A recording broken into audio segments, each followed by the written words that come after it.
Hindupuram YCP కార్యాలయం పైన Telugu Desam party కార్యకర్తలు దాడి చేశారు. పట్ట పగలే ఒక ప్రధాన పార్టీకి సంబంధించిన కార్యాలయం పైన విరుచుకుపడ్డారు. కర్రలు రాళ్లతో విరుచుకుపడ్డారు. మొత్తం ఫర్నిచర్ అంతా ధ్వంసం చేశారు.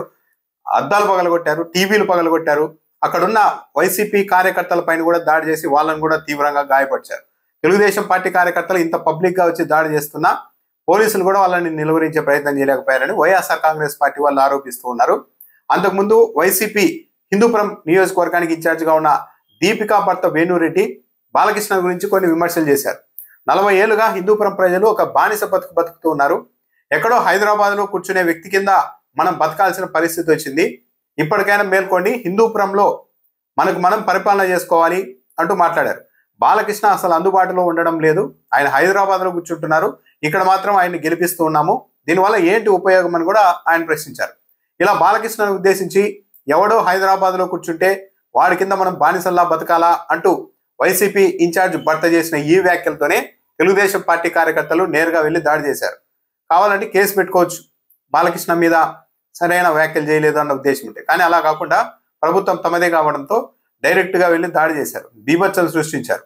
బాలకృష్ణ ఏమో అందరినీ వాడు వీడు అనొచ్చు, అలగా జనం అనొచ్చు, మా బ్లడ్ వేరు మా బ్రీడ్ వేరు అనొచ్చు, ఒక మాజీ ముఖ్యమంత్రిని పట్టుకొని అసెంబ్లీ వేదికగా సైకో అని కూడా మాట్లాడొచ్చు. కానీ బాలకృష్ణని ఎవరైనా విమర్శిస్తే ఇలా గూండాలను పంపి డైరెక్ట్ గా పట్టపగలు ఒక పార్టీ కార్యాలయం మీద దాడి చేయించడం అంటే ఏపీలో పరిస్థితులు అధ్వానంగా తయారయ్యే దానికి ఇంతకంటే ఒక బెస్ట్ ఎగ్జాంపుల్ అయితే కనిపించదు. తెలుగుదేశం పార్టీ అధికారంలోకి వచ్చిన తర్వాత ఇలాంటి దాడులు సహజంగానే జరుగుతూ ఉన్నాయి. ఈ రోజు అయితే మరీ ఎక్స్ట్రీమ్ గా దాడి చేసేశారు.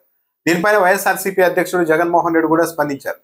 చంద్రబాబు నాయుడు హయాంలో శాంతి భద్రతలు ఏ విధంగా ఉన్నాయో దీన్ని బట్టి అర్థం చేసుకోవచ్చు. భయపెట్టడం ద్వారా, దాడులు చేయడం ద్వారా తన మీద ఉన్న వ్యతిరేకతను అణిచివేయాలని చంద్రబాబు నాయుడు ప్రయత్నిస్తూ ఉన్నారు. పోలీసుల నిస్సహాయ పరిస్థితికి ఇది అద్దం పడుతోంది. ప్రజాస్వామ్యం పైన ఇది దాడి. ఒక ప్రజాస్వామ్యం పైనే కాదు, రాజకీయ స్వేచ్ఛ మీద కూడా చంద్రబాబు నాయుడు ప్రభుత్వం దాడి చేస్తోంది. తన రాజకీయ స్వార్థం కోసం మొత్తం పోలీస్ యంత్రాంగాన్ని, శాంతి భద్రతల్ని చంద్రబాబు నాయుడు ఏ విధంగా పనంగా పెడుతున్నారో కూడా ఈ ఘటన బట్టి అర్థమవుతోందని కూడా జగన్మోహన్ రెడ్డి విమర్శించారు. అయితే ఒక ప్రధాన పార్టీకి సంబంధించిన కార్యాలయంపై ఇంత పబ్లిక్ గా వెళ్ళి పట్టపగలు అంత ఆ స్థాయిలో ఏదో ఒక రాయి 2 రాళ్ళు వేసి వెళ్ళడం కాదు, లోపలికి వెళ్ళి మరి అద్దాలు పగలగొట్టి ఫర్నిచర్ ని ధ్వంసం చేసి నానా బీభత్సం చేశారు. పోలీసులు అక్కడికి వచ్చారు. మరి అయితే కనీసం ఆ విజువల్స్ అన్ని బయటకు వచ్చాయి కాబట్టి వీళ్ళ మీద కనీసం కేసు పెట్టి అరెస్ట్ చేస్తారా లేదా పోలీసులు అన్నది చూడాలి.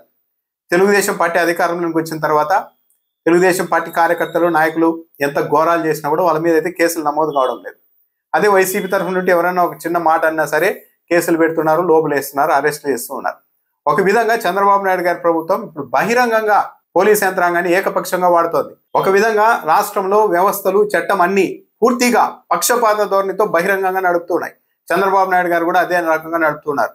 ఇంత బహిరంగంగా ఇలాంటి పనులు చేస్తే ప్రభుత్వానికి, పార్టీకి చెడ్డ పేరు కదా అని కార్యకర్తల్ని, నాయకుల్ని ఆయన సముదాయించే పరిస్థితుల్లో కూడా లేరు. ఏం చేస్తున్నా తెలుగుదేశం పార్టీ కార్యకర్తలు, నాయకులు ఏం చేసినా తెలుగుదేశం పార్టీ ప్రభుత్వంలో ఎంత పెద్ద తప్పులు జరిగినా ఎవరు మాట్లాడడానికి వీల్లేదు.